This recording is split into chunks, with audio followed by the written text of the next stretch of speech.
lo más destacado, porque hay muchos cambios, sin embargo, siempre escogemos entre todos y repartimos lo más destacado, ¿no?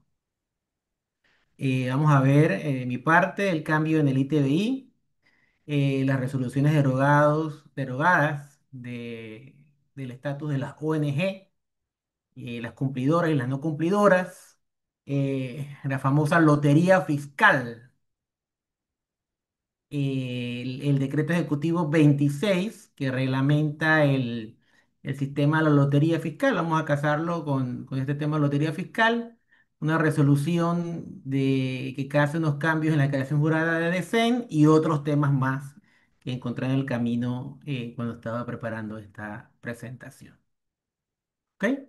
Arrancamos con el famosa Ley 458 del 2005. Hubo un artículo 13 que causó conmoción, eh, casualidad que sea el número 13, el cual eliminó de un solo tajazo en los ITBI. Y decía esta ley que su implementación era de manera inmediata, al día siguiente de su promulgación. Obviamente eso causó un caos. No hablamos con menos de 10 personas del sector, todas preocupadas por este cambio y qué efectos iba a tener. Bueno, lo primero era que había que recordarles a todos que esto iba a vencer en agosto del 2025. Este mes de agosto iba a vencer y nadie se acordaba que iba a vencer, porque fue una ley 208, 200 algo por ahí, si la memoria no me falla, 208, del gobierno anterior, el cual cuando pasó exactamente lo mismo, que fue eliminado el ITBI, ese sí no tenía vencimiento, lo eliminaron un solo tajazo, bueno, sacaron una nueva ley, hicimos también un artículo parecido al que hicimos con Momento Fiscal y 6 meses después, más o menos, se restableció. Pero lo extendieron hasta, con fecha de cumpleaños, hasta agosto del 2025. Al eliminar con la ley 458 esta ley, este artículo de la ley 106, ¿qué pasó? Todo el mundo se acordó que existía ITBI y que ahí iba a ser eliminado. Entonces, al ser eliminado, vinieron los análisis. Una de las cosas que le decía esta ley era que iba a durar, que solamente se iba a extender para aquellos que tenían interés preferencial y que estaban en trámite. Entonces iba a haber algunos que sí y otros que no. Esto también empezamos a hacer análisis sobre la estabilidad jurídica. Y ahí entonces yo les decía a los que me consultaron que esa estabilidad jurídica que tenías o que hubieras podido tener antes de esta ley te iba a proteger, pero solamente hasta el mes de agosto. Porque como ya les dije, en el mes de agosto era que vencía. A menos que tuvieras una estabilidad jurídica de antes de la primera eliminación, entonces en cuyo caso tendrías que ver cuántos años te quedaban para los famosos 10 años de vacuna de estabilidad jurídica. Había que hacer toda una serie de rompecabezas y de análisis donde había que analizar caso a caso cómo quedaba la situación del ITBI. Y lo principal era si a parecer de la Dirección General de Ingresos, el ITBI era un impuesto directo, porque recordemos que las estabilidades jurídicas extienden por 10 años a los impuestos directos, no así los indirectos. Nosotros somos convencidos que sí es un impuesto directo, pero igual siempre el criterio de la autoridad en un momento dado puede ser diferente. Afortunadamente para el sector, gracias a todo lo que sucedió, todo el revuelo, un par de semanas después, no demoró tanto como la vez pasada. La vez pasada sí hubo un efecto de varios meses en que no había ITBI o no había ley que regulaba ITBI y mucha gente lo pagó y todavía está reclamando esos ITBI devueltos de aquella primera vez. Sin embargo, aquí en un espacio casi como de un mes salió la ley 472.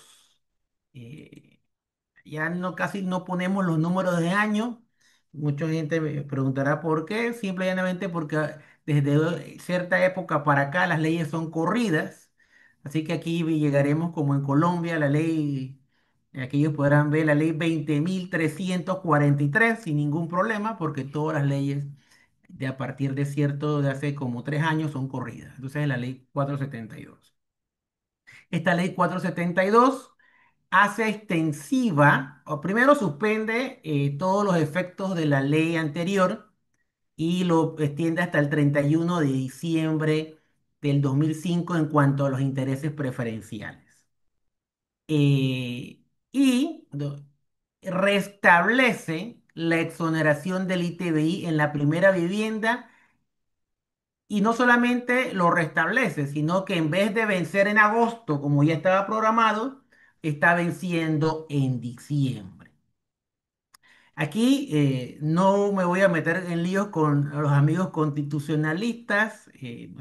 Lo que estamos conversando es el tema de los efectos que dice la norma. La norma dice que tiene un efecto retroactivo porque es de interés público y orden social. Entonces, no vamos a hacer un análisis profundo de qué significa eso, ni que si es correcto o no. Solamente vamos a decir que se restableció. ¿Y qué más decía la norma? Que todo el que había pagado ITBI tiene derecho a no pagar.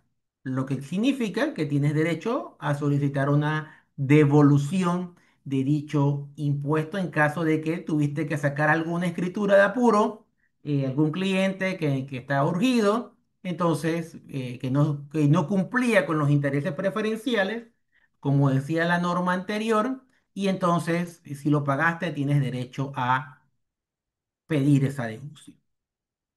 Este vencimiento al 2025, vamos a ver si es la última extensión del ITBI, si muere ya esta exoneración de la primera vivienda o como antiguamente los CAT, que recordarán los certificados de abono tributario, que como dicen por ahí el dicho, tuvieron más vida que un gato, fue extendido sopotoscientas veces, ya muriendo la última vez, inclusive la última vez que murió todavía la gente estaba esperando otra extensión.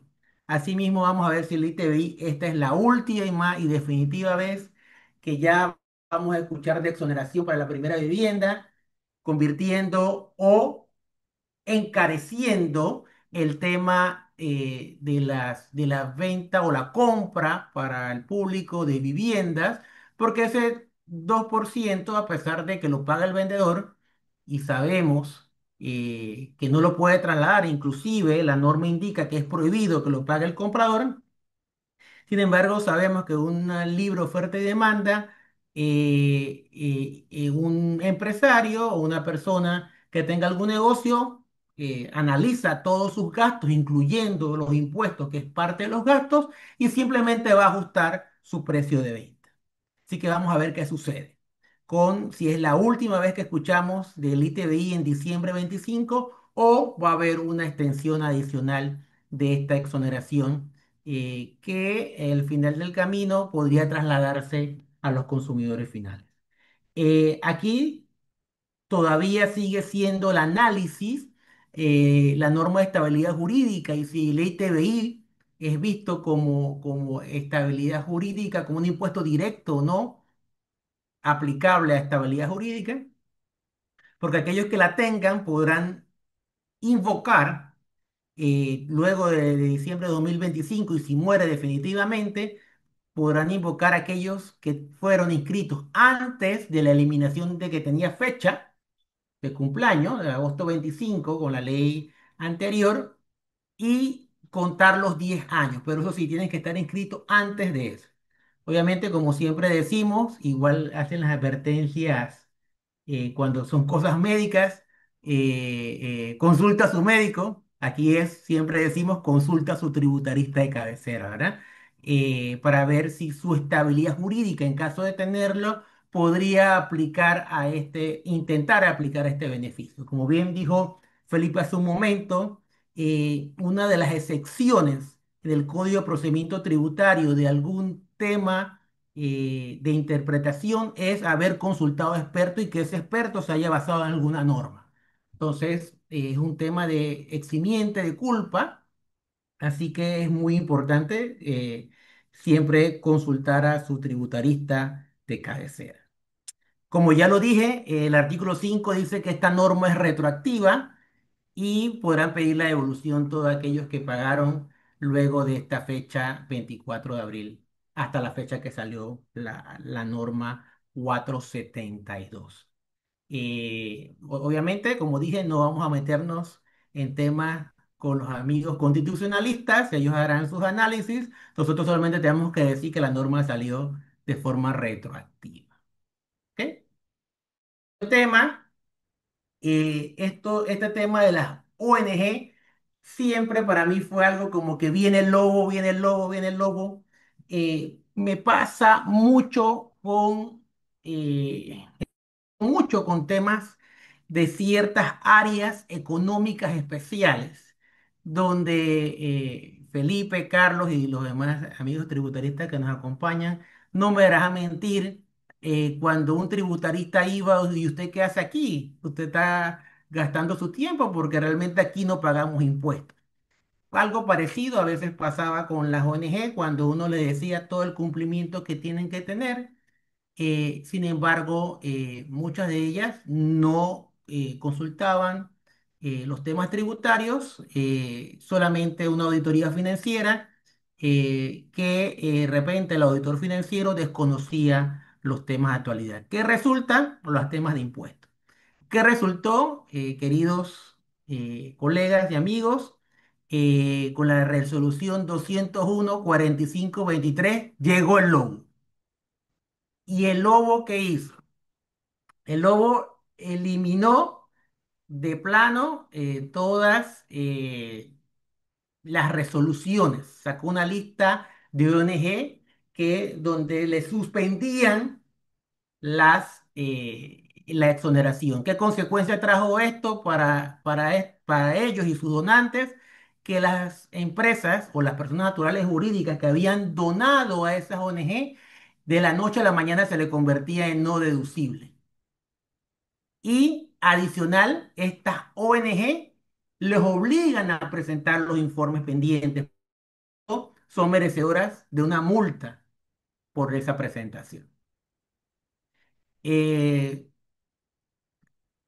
Esta resolución, que fue muy fuerte para las ONG que salieron en la lista, un número plural de ellas pudieron ver, le trajo como consecuencias eh, que tuvieron que presentar el informe. Ya la fecha de presentación de los informes ya cerró y la Dirección General de Ingresos tenemos entendido que era una nueva lista donde algunas que hayan cumplido con los informes que había que presentar, eh, se le restablecerá la condición de recibir donaciones deducibles. Sin embargo, las que no cumplieron se mantendrán eliminadas y entonces sí ya de manera definitiva.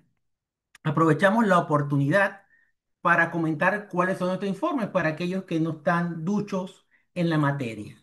Los informes que deben presentar las ONG son las siguientes. Uno, el informe de donaciones. Este informe se presenta anualmente, a más tardar el 31 de marzo. No existe prórroga, colegas. Muchas veces nos gusta la famosa prórroga. Y he visto colegas que le han presentado prórrogas a los informes de donaciones. No existe prórroga para esto. Se presenta el 31 de marzo contra viento y marea. El otro informe que tiene que presentar una ONG reconocida por la Dirección General de Ingresos es el de pagos a terceros, que en sus dos modalidades. Uno, el informe de no declarantes, que se llama así, cuando ese informe o cuando esa ONG recibe donaciones o tiene ingresos superiores a $1 millón en el año. en ese informe de no declarantes se presenta mensualmente, no de forma anual. Pues lo repito, se presenta mensualmente. Y se presenta en el formato de informe de no declarante. En este tema de ONG hemos visto de todo, colegas. Hemos visto colegas que no solamente le cobran, sino que ponen a la pobre ONG a presentar informe de compras. La información es la misma, pero el informe está equivocado. Y lo que produce es que cuando la dirección hace su análisis muy acertadamente, no encuentra el informe que tiene que presentar. No importa, gracias por la información que me estás dando en el otro informe, pero el que tenía que presentar no me lo presentaste. Realmente es muy penoso explicarle a una ONG que sabemos que muchas de ellas trabajan con las uñas, porque hemos pertenecido y pertenecemos a algunas de ellas. Sin embargo, hay colegas inescrupulosos que han mal asesorado a estas ONG. Otra situación que deben presentar y que deben saber es que si una ONG tiene empleados, tiene colaboradores, tiene que presentar la planilla 03. Recordemos que hacia atrás era anualmente y de cierta fecha para adelante es mensualmente. Entonces, la multa puede ser onerosa de una ONG por no presentar dichos informes. Adicional a todo esto, hay otras cosas que la ONG debe tener en cuenta. Recordemos nuestro estimado colega y amigo Julio Cortés, cuando fue director de ingreso, cambió la norma y puso que las ONG que paguen y ciertas empresas que no son contribuyentes, como el Estado, que paguen al extranjero servicios, tienen que hacer retención independientemente que no deduzcan este gasto. Entonces, este es otro cumplimiento que deben estar las ONG conscientes de cumplir. Y como todo en la vida, como le digo a muchos de los clientes, todo en la vida, a pesar de que nosotros vivimos de lo que hace la Dirección General de Ingresos, no todo en la vida es Dirección General de Ingresos. Tenemos que recordar que hay un decreto ejecutivo 62 del 2017, el cual crea una nueva especie de superintendencia de ONG en la cual está escrita al Ministerio de Gobierno, en el cual a partir del año 2018 las ONG tienen que presentar lo siguiente: sus estados financieros y deben entregar un, un formulario en el cual indicas la junta directiva, la dirección, si tienes o no tienes cuentas bancarias, cuáles son esas cuentas bancarias. De no entregar esto 2 años seguidos, la norma, este decreto indica que pueden ser suspendidas hasta el cumplimiento. Realmente son muy poquitas las ONG que presentan este informe. Y a raíz de esta resolución y cuando la Dirección del Ingreso envíe finalmente el listado, estoy más que seguro que será el siguiente paso, cancelarlas porque tampoco allá están cumpliendo. Entonces, nosotros tenemos que estar muy al día y siempre recuerdo a mis profesores que nos decían que nosotros los contadores éramos prácticamente como los doctores generales de nuestros clientes. Tenemos que estar al día y si tenemos un cliente en algún sector, tenemos que estar claros de todas las normas, no solamente tributarias, sino de otro ímbite de cumplimiento para evitar problemas y dolores de cabeza a nuestros clientes. Eso por encima para hablarles a ONG. Ahí podemos hacer todo un seminario, casualmente con Carlos habíamos planeado hacer uno en algún momento dado. Sin embargo, hay otra resolución de cumplidores que son los que la DGI dio un espaldarazo y es muy bueno, una lista de ONGs que sí cumplieron a carta cabal con sus informes de donaciones, su informe de no declarantes o de F20, porque antes se me pasó decirle que cuando no llegas al millón, no sé qué presenta. Entonces, si no llegas al millón en donaciones o en ingresos, presentas una vez al año el F20 de ONG. Así lo identifica la Dirección General de Ingresos. F20 de ONG. Y presentas la misma información que la otra presenta mensual, tú la presentas una vez al año. ¿Ok? Entonces es importante para evitar esto. Y bueno, ya saber que que el lobo, como siempre decíamos, viene el lobo, llegó, igual que todo el tema de facturación que está en la calle, igual todos los otros temas que por mensajes y por información y educación que está dando la Dirección de Ingresos, uno puede intuir por dónde vienen ciertas cosas. Y esta fue una que ya habíamos advertido hace rato, pero esta Dirección del Ingreso tomó cartas en el asunto. Cambiando de tema, pasamos al CEN. Como bien dijo ya mis colegas que me antecedieron, la Dirección General de Ingresos se está poniendo a tono con muchas cosas. Esto es un atraso que tenían. Hubo una ley 57 del 2018. Tuve que hacer una arqueología tributaria para saber de dónde salía esto. Y fue una ley 57 del 2018 que puso que existía una retención de 5% a las empresas CEN que brindaban servicios a contribuyentes panameños. Y la CEN debe retener el 5% del 50% de los no residentes que que le prestan renta local desde el Panamá. ¿Qué resultó con esto? Según la gente experta de esta área, conversando con los colegas que ven el tema de tributación internacional acá en la firma, nos decían, no, hombre, si no había cómo pagarlo hasta este momento. No había boleta, no había formulario, o sea, se pagaba nada más. Afortunadamente, estamos poniendo a tono algunos vacíos que existían y este es uno de ellos y fue una resolución 201-1394. En conclusión y en resumen, eh, esto era solamente para cumplir con una ley del 2018. O sea que teníamos aproximadamente 7 años sin formulario y sin boleta de pago. Un aplauso para la Dirección del Ingreso por haber sacado estos informes. Pasamos entonces ahora a la lotería fiscal. ¿Cómo es? Suerte, ¿cómo es ese? Los señores de la lotería, se me ha ido los eslogan, pero esto no es un tema que realmente es para regalar plata, ni para nada, es un tema de fiscalización. Y tenemos que recordar dónde nace esta lotería fiscal. Nace con la ley de facturación. En la ley de facturación, ya, la 256 cuando nació la ley de facturación, de la factura electrónica, estableció la lotería fiscal. Ya te habían pasado muchos meses, para no decir años, y no se había concretado el tema de la lotería fiscal, pero ya la lotería fiscal llegó. ¿Y cuándo va a ser el primer sorteo, la primera edición? El 28 de agosto de este mes. Y me permito mover la presentación para repasar el decreto. Tiene tantos detalles que prefiero presentárselos y irlos comentando con ustedes. Obviamente, primero los considerando todas las razones. Vean que es la ley 256, como había señalado, el 2021. Tenía ya 4 años de haber salido esta norma y no se había jugado a la lotería, que es un tema de fiscalización. Miran que no es tema de que quiero regalar plata, sino que es un tema para fiscalizar, ¿verdad? ¿Qué tengo que hacer? Dice.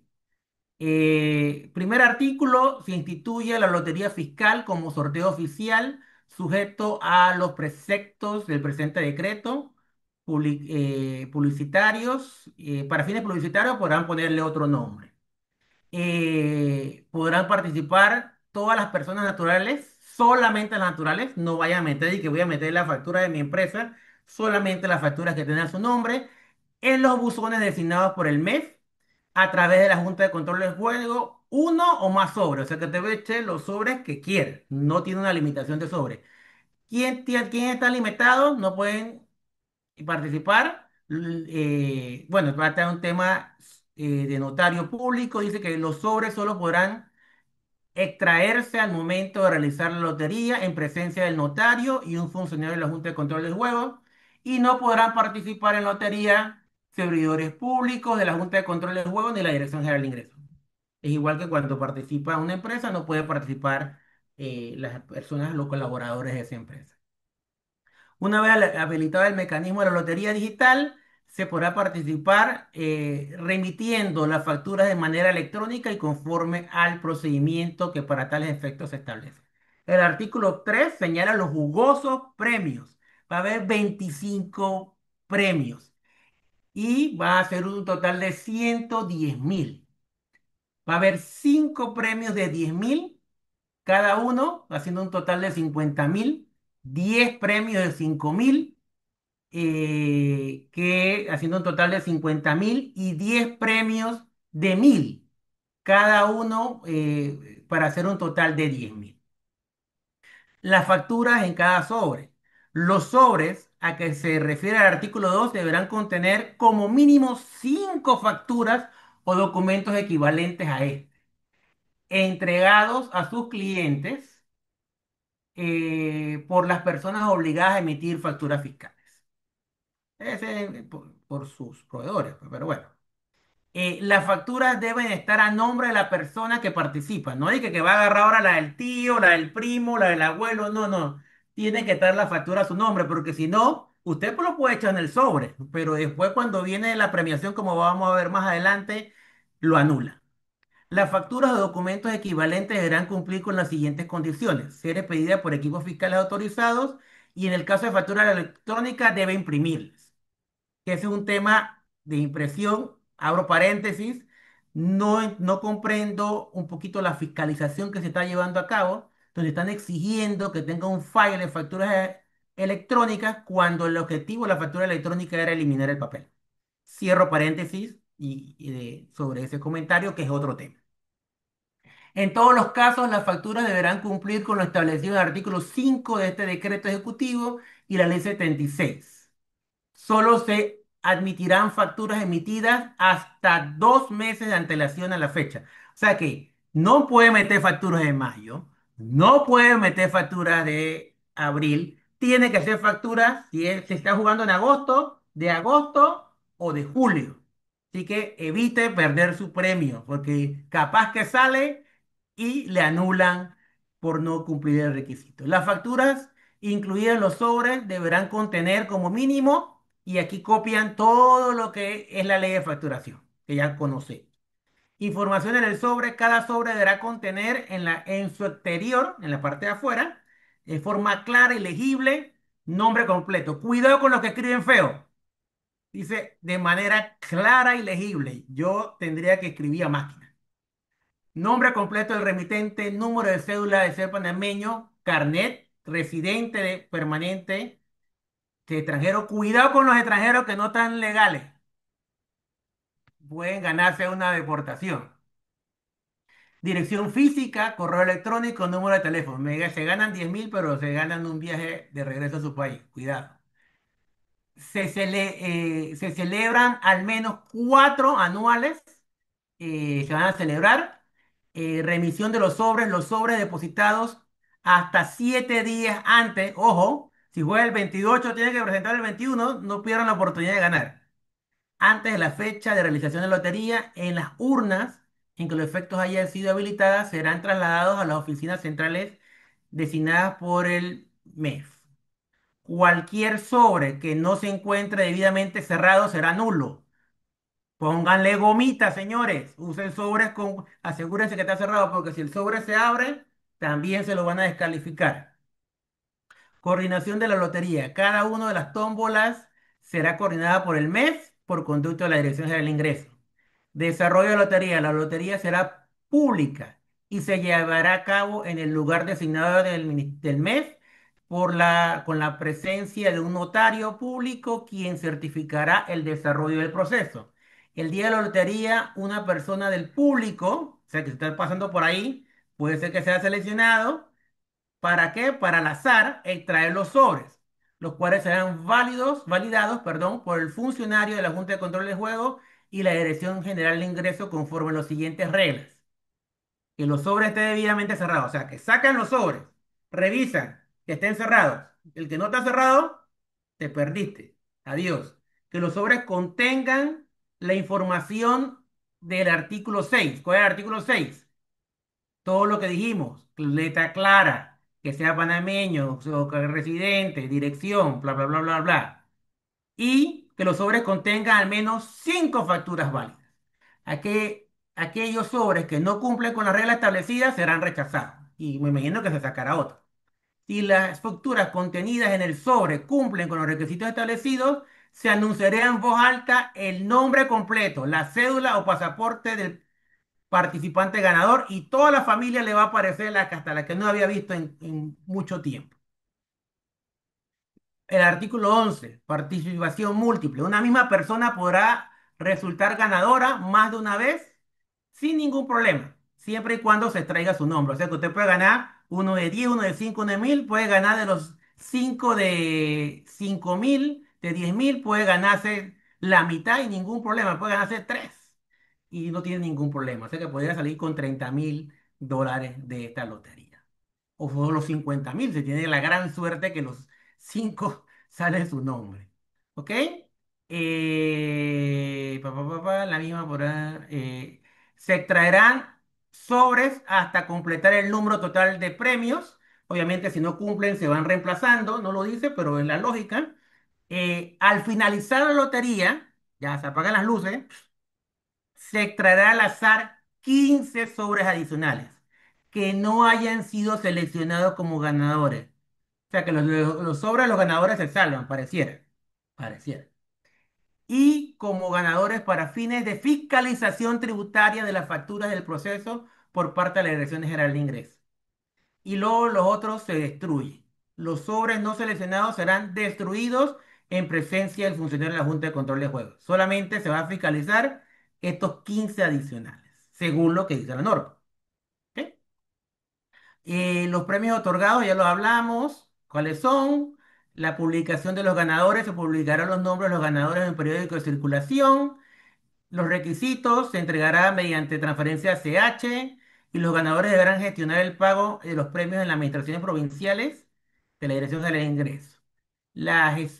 Para gestionar el cobro de un premio, el ganador deberá presentar los siguientes requisitos: cédula de la identidad o carnet residente, número de cuenta bancaria en donde se le depositará el premio y el certificado de la cuenta bancaria del ganador sellada por el banco firmado emisor. O sea que tendrá que llevar una carta, me imagino, del banco, ¿no? Para poder recibir. Para reclamar el premio tendrá hasta 3 meses, si no, lo pierde. Constancia del acto, una vez concluido el acto, se elaborará un acta firmada por la Dirección del Ingreso, la Junta de Control del Juego, el notario, y se elevará acta de escritura pública, dará fe de todo lo acontecido durante el premio. Premios libres de impuestos. Los premios están exentos de impuestos sobre la renta. Así que no tienen que meterlo en su declaración de renta, no se preocupen, ya habían varios asustados. Según el literal G del artículo 708, ¿de qué habla? De todos los juegos de la lotería. Aquí también el juego de la lotería de beneficencia. Este es el artículo que lo pone exento. También entraría este. Y termina el reglamento. Volvemos entonces a la presentación para los otros temas.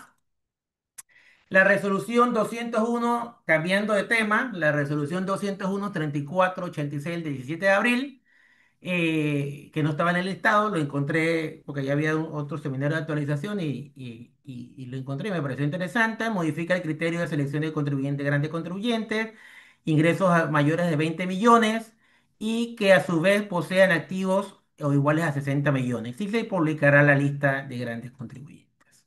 Esto también me pareció interesante, no estaba en la lista. Aquí hubo un cambio en cuanto al tema el tema de a los bancos por el tramo preferencial este que se le da. Y la modificación fue que no solamente ya es en efectivo, sino que se podrán a través de títulos. Pero sin embargo no veo la parte de efectivo, o sea que pareciera que nada más es a través de títulos, valores de deuda pública. Y entonces había que hacer un procedimiento y todo lo demás, que esto ya tuvieron que hacer los bancos, esto ya pasó. Bien, hasta aquí la presentación. Cualquier pregunta, veo varias preguntas, Carlos, ahí en el chat, así que estamos a la orden para cualquier consulta. Es correcto. Mira lo que pregunta la gente acá. Dice, Santiago pregunta, en los casos en que la empresa SEM le preste servicios a empresas relacionadas en el exterior y estas empresas le hacen retenciones a la empresa SEM Panamá, esto Ujú. se debe incluir en la renta como crédito por retención. Claro, el crédito fiscal externo ese que habla la ley C, anexo 996, tomando en cuenta las limitantes que indica la normativa SEM. ¿Cómo responde esa pregunta? Realmente el amigo Santiago hizo la pregunta, hizo la respuesta. Obviamente que La respuesta. sí, está contemplado en esa ley del 2018, esa modificación, en la cual recordemos que el impuesto es de 5% y puedes tomar el crédito, no el que te dé la gana, sino hasta el 3% de eso. O sea que al final siempre tienes que pagar dos. Si te sale de impuesto ese 5%, $1 millón, por ejemplo, ese 5%, tú a ese millón solamente tendrías que retenerle vamos a ver, si el impuesto, vamos a poner que la utilidad era 1 millón mejor, para hacerlo más didáctico, el 5% es 50.000. Independientemente que te hayan descontado los otros países 200.000, tú nada más puedes restarle hasta 30.000 porque recordemos que solamente se puede hasta el 3% de retención y siempre tienes que pagar el 2%. Así que tendría que pagar 20.000 independientemente que le hayan retenido sobre esa utilidad un monto superior a 50.000. Eso está claramente establecido en la modificación de la ley 6 CEN, ya, ya no contemplada dentro de este análisis porque es una ley del 2018 ya, una actualización del 2018. Quizás lo Claro, en las tocamos en ese empresas, tema por allá. Cuando dimos esa charla, de correcto. repente lo tocamos, Carlos.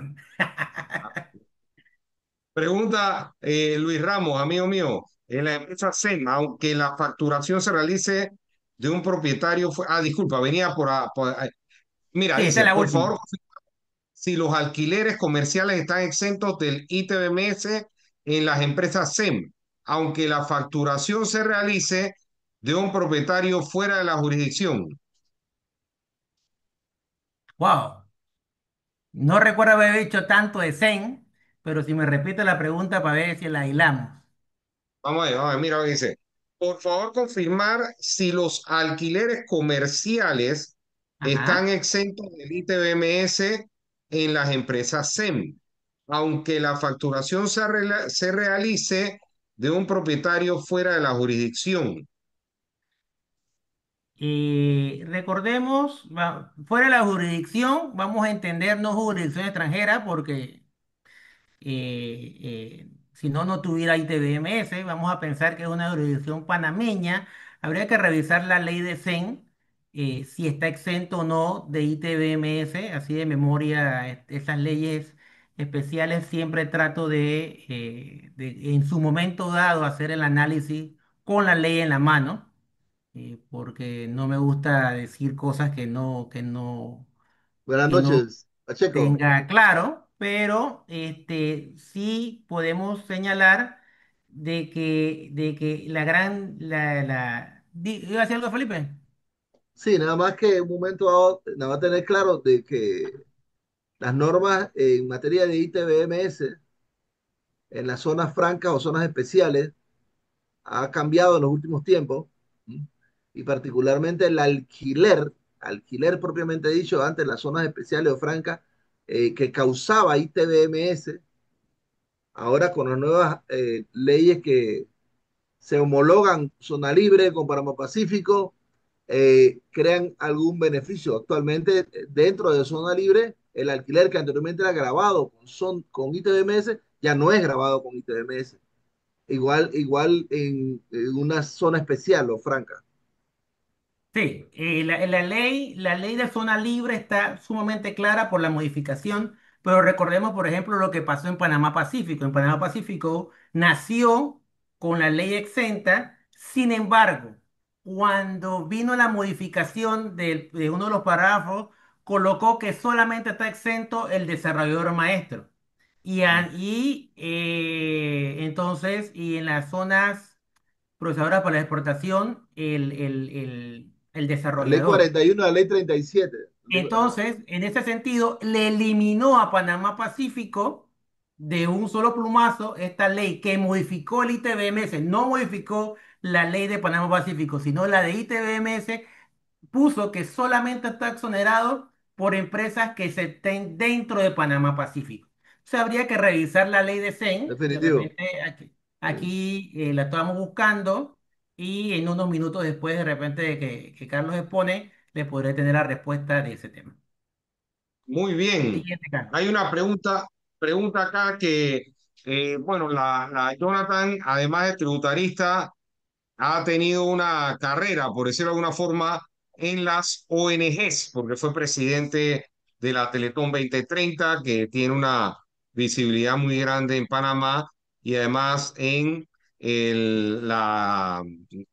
me disculpas el término Liga contra el Cáncer, es el Sí, sí, ANSEC, que es, he sido tesorero de la ANSEC, Asociación Nacional contra el Cáncer, del Patronato de Nutrición, y actualmente soy patrono del Instituto de Medicina Física y Rehabilitación.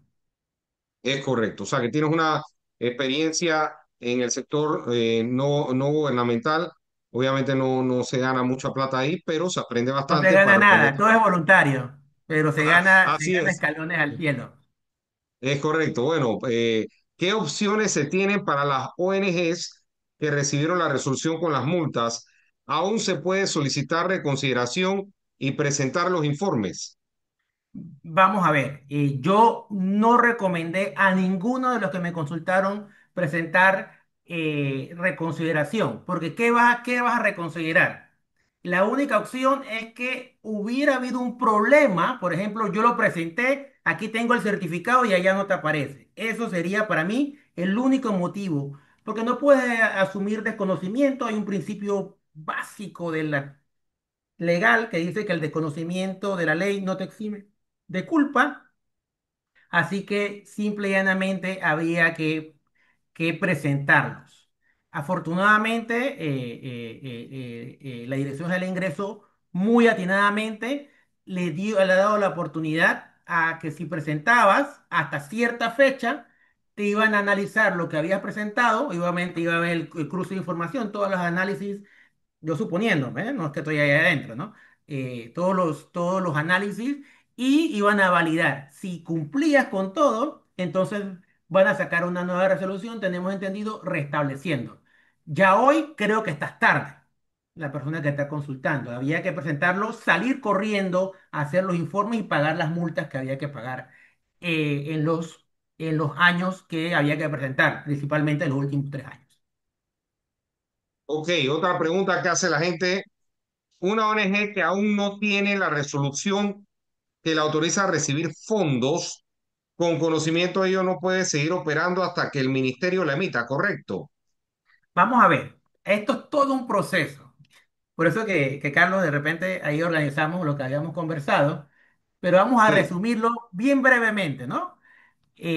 Para no abusar. Primero, el primer paso es ir al Ministerio de Gobierno. El Ministerio de Gobierno te reconoce, te mete una lista de gente, de ONG, esa ONG ya no paga, apenas que eres ONG, no pagas tasa única, no debes pagar renta por lo que haces, porque ya estás autorizado por el Ministerio de Gobierno. Hay una norma que dice que puedes hacer lo que sea, siempre y cuando sea para el fin benéfico, vender cosas, hacer cualquier actividad, vender periódico, cualquier cosa. Y eso va a estar exento. Pero no, la gente que te dona no puede deducirlo. Tú estás exento, pero la gente que te dona no lo puede deducir, te dona de corazón. Entonces, tú quieres que esa ONG sea reconocida por la Dirección General de Ingresos. Bueno, eso es como, casi como la Odisea de Homero, cuando lo escribió el autor de la Ilíada y el Odisea. Porque después tienes que esperar un año. Tienes que ir a algunas de las instituciones, al Ministerio de Salud, si es algo médico, al Ministerio de Educación, si es algo de salud, a Pandeportes, si es algo de deportes, existen otras más por ahí nuevas, y obviamente cuando no cabe en nada de los anteriores, el MIDES, como el Ministerio de Desarrollo Social. para todos esos, cada una de ellas tiene una resolución en una gaceta diferente, con unos requisitos que no se parecen unos a los otros. Hay que ver cuál, hay que estar claro cuál es.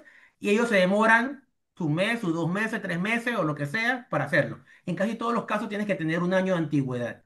Ellos te dan una resolución donde te adoptan, como quien dice, y luego tienes que ir con una serie, una lista como de 8 cosas a la Dirección General de Ingresos, que uno de esos es tener el tema de la institución reconocida, que te haya reconocido alguna de estas instituciones. Y luego ahí esperar tu turno, te visitan, te analizan, para entonces ver si a criterio de la Dirección General de Ingresos tú puedes aplicar para una ONG reconocida. Entonces, luego de ahí, entonces te dan la resolución, el cual tiene que cumplir con las cosas que ya dije para no perderla. Se puede perder, en el pasado he visto ONG que la han perdido, sí se puede perder, ahora vemos que es más palpable que se puede perder con una resolución, que puede ser un criterio anual que puede hacer la Dirección General de Ingresos. Perfectamente la Dirección General de Ingresos, y estaría yo 200% de acuerdo con ellos, anualmente puede salir con una lista de eliminación porque no están cumpliendo. ¿Por qué? Porque esto se usa para los cruces de información. Y por eso esa información es valiosa para la Dirección General de Ingresos. Ahí hice un resumen rápido, ¿no? Pero igual, estamos a la orden. No, muy bien, excelente. Otra pregunta que la gente tiene, que es importante ver. Una ONG, los PH que tengan planilla deben presentar el formulario 03. Sí, Esto es bueno, se una, equivocó ahí, ¿no? esta es una discusión que he tenido con grandes colegas y amigos. Sin embargo, tenemos que revisar la norma de la planilla 03 y tener un, claro los conceptos. La ley no te dice si eres contribuyente o no, colegas. La ley te dice el que tenga que sea un empleado, un colaborador, porque la palabra empleado ya está un poquito pasada de moda, ojalá en las normas todavía se use, pero el que tenga aunque sea un colaborador, tiene que presentar planilla 013. Ahí, el caso de que si usted tiene una doméstica, usted tiene que presentar planilla 03. Si no, está omiso. Si las llega a presentar, le van a poner la multa en base a los ingresos que tiene en su declaración de renta. Y hay una y ha habido discusiones porque me dicen algunos colegas y colegas muy respetados, me dicen que, pero Pacheco, pero si esa pobre señora está jubilada y es la señora que la cuida a ella. Pero bueno, la norma es clara y dice que el que tenga un colaborador, específicamente vamos a citar la norma textualmente, el que tenga un trabajador en la Caja de Seguro Social tiene que presentar planilla sobre tres. No hay una excepción. Y eso no es de ahora, eso es de toda la vida. Sin embargo, se hizo más palpable con el cambio de anual a mensual. Sí, y hay mucha gente en esa situación muy incómoda de incluso monjas, curas que han hecho voto de pobreza, lo que sea, pero bueno, la norma dice que tiene que presentarse a 03 porque se va a hacer. O sea hay que saber que no depende de Sí, tu y esa estatus 03, como de sabemos, renta. ahí da problemas también con el pago de retenciones. Hay veces que hay varias correlativos dentro de una sola institución. Entonces está por un lado el colegio, por otro lado otra cosa, por otro lado otra cosa. Y hay una persona ganando salarios en diferentes lugares. Cuando lo suma, el salario da más. Entonces, pero si como es un solo root, cae cae en un solo root, no importa cuántos correlativos tenga, así que, y tienes que pagarlo. Así que hay que tener mucho cuidado con eso. Aquí me aprovecho, Carlos, no me gusta dejar las cosas inconclusas, como bien me conocen. Aquí vemos la norma, hacemos referencia al artículo 22, el colega que preguntó, reformado por la ley 45 del 2012, y dice claramente lo siguiente: las empresas de licencia de sede en empresa multinacional no estarán exentas del pago del impuesto de transferencia de bienes inmuebles y la prestación de servicios por la compra o servicios en la República de Panamá ni por las importaciones que se hagan. Así que simplemente esa CEN estaba conguiando en buen panameño a sus proveedores, y si ese proveedor es auditado, le van a hacer alcance porque en Panamá, afortunadamente, siempre le digo a los clientes, no hay carga solidaria en el ITBMS. Solamente el que no lo cobró es el que es responsable. En Nicaragua, en Venezuela, en otras latitudes, la persona que no paga el ITBMS también se hace corresponsable de eso. Y ahí sí viven la gente más traumada, ¿no? Acá nosotros, si alguien, no me, si alguien, si yo no le pago el ITBMS a alguien, ese es problema de la otra persona, pero si el que no cobró voluntaria o involuntariamente, ojalá sea engañado, porque existen ONGs que le dicen a la gente, yo no cobro ITBMS, no hay más, eso es más falso que un billete de $3. Igual vemos este tema de la CEN y otras instituciones que te dicen, yo no me cobres. Usted no puede no cobrar al alegre. Tiene que tener una resolución o una ley mínimo.